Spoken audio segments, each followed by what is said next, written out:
दोस्तों जून 25, 1975 एक ऐसा तारीख जो भारतीय इतिहास में बदनामी की तौर पर दर्ज है। इस समय इंडिया नॉर्थ कोरिया जैसे डिक्टेटरशिप वाली देश बन गया था। ये 21 महीने की अवधि की शुरुआत थी जिसे इमरजेंसी के रूप में जाना जाती है। इमरजेंसी की समय राजनैतिक उथल पुथल, नागरिक स्वतंत्रता पर अंकुश, इंडियन कॉन्स्टिट्यूशन को चेंज करने तथा ऐसे ही अनेक तानाशाही कामों से चिन्हित है। दोस्तों लेकिन इमरजेंसी की एक काली दिन क्या थी और इंदिरा गांधी इस इमरजेंसी में भारत को कैसे हमेशा के लिए चेंज कर दिया? Let's find out.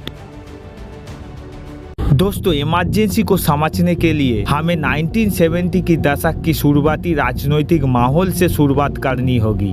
भारत की तत्कालीन प्रधानमंत्री इंदिरा गांधी को बढ़ता विरोध और आलोचना का सामना करना पड़ रहा था।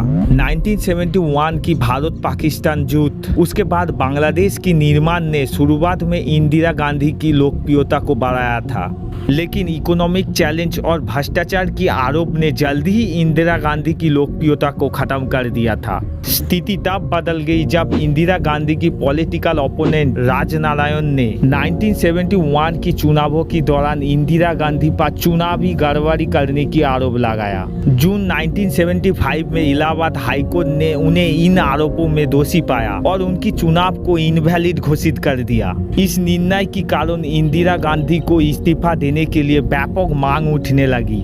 इन बढ़ती दबाव की जवाब में इंदिरा गांधी एक कठोर कदम उठाया। 25 जून 1975 की रात को उन्होंने आंतरिक अशांति की हवाला देते हुए भारत की राष्ट्रपति से इमरजेंसी घोषित करने की सिफारिश की।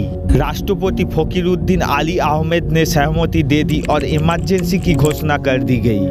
भाइयों और बहनों, राष्ट्रपति जी ने आपातकाल की घोषणा की है।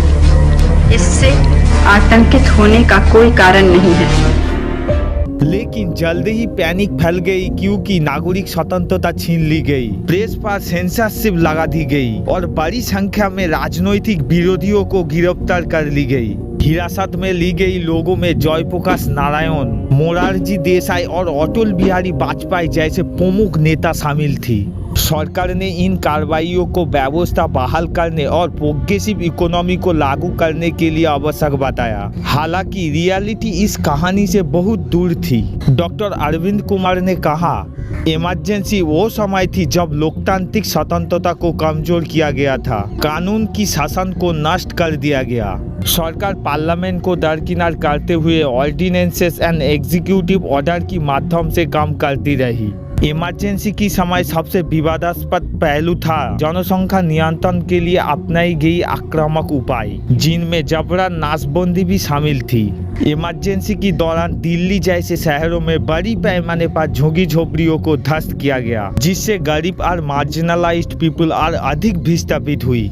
जैसे जैसे घरेलू और अंतर्राष्ट्रीय तौर पर विरोध बढ़ती गई, इंदिरा गांधी पर राजनीतिक दबाव भी बढ़ती गई। 18 जनवरी 1997 को उन्होंने इमरजेंसी की समाप्ति की घोषणा की और आम चुनावों का आह्वान किया।